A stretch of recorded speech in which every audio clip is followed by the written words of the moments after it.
2.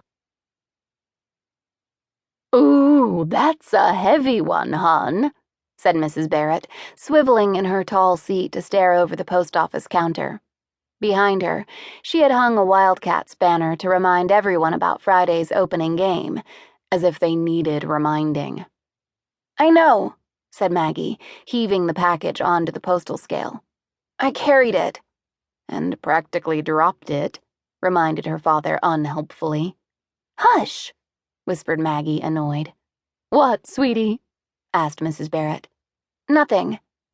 She scooped up the unruly mess of curly blonde hair that exploded from her head and whipped it into a messy knot. Without a hair clip, the whole thing would come undone within a minute. Oh well. "Your mom's not taking you to school today?" Mrs. Barrett glanced toward the post office window as if she expected to see Maggie's mother, standing alone out there peering in. The implied criticism of her mother managed to both annoy and sting Maggie at the same time. "No," she said quickly. She was already reaching into her pocket for the money, wishing she could steer the conversation away from her mother. Away, away, away. "I haven't seen her in ages.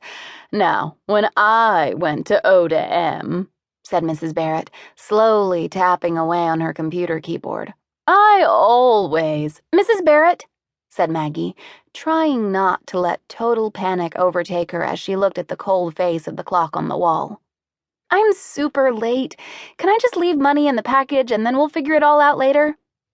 The smile disappeared from Mrs. Barrett's face. "No, dear. Perhaps if your mother had gotten you up earlier this morning, you wouldn't be in such a hurry now." She turned her attention back to her keyboard, murmuring, "I still can't believe they're tearing the old school down." It was true that the Odawahaka Middle School was scheduled to be demolished. As the population of the town dwindled, the decrepit building had become too expensive to keep up. But neither the newer elementary school nor the high school could absorb O students all at once, so the plan was to peel each grade off 1 year at a time. The 8th graders had been the first to go, followed by the 5th graders and then the 7th graders. This year, only the 6th graders would be left to rattle through the halls of the mouse-infested school. A wrecking ball would reduce it to rubble once they moved on. Mrs. Barrett continued to cluck as Maggie stifled an audible groan. "All the way to Texas," said the postal clerk, punching the zip code into her keyboard. My, that family of yours." And there was more than a hint of disapproval in her voice. "You do send packages all over, don't you?" This kind of neighborly interest was just one of the many terrible things about living in a town as small as Odawahaka, and just one of the many, many reasons Maggie couldn't wait to get out. Mrs. Barrett stared at her. $31.53. It'll get there by Friday." Maggie pushed $32 across the counter and said, "Keep the change, I'm late." Then she ran for the door.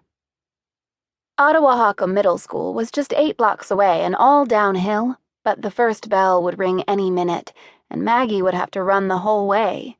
Her careful plan had been to get to school early, and now she would hardly make it there before the beginning of homeroom.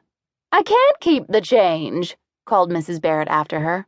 "It messes up my cashing out." But Maggie was gone and flying down the hill, her wild hair bursting out of its makeshift bun and streaming like tightly curled yellow party ribbons behind her. Flying past Quinn, past Maine, past Klein and South, all the streets she had known her entire life, flying into her future, but also to the school that held the memories of her family's past and everything that had gone wrong. Maggie couldn't wait for it to be demolished.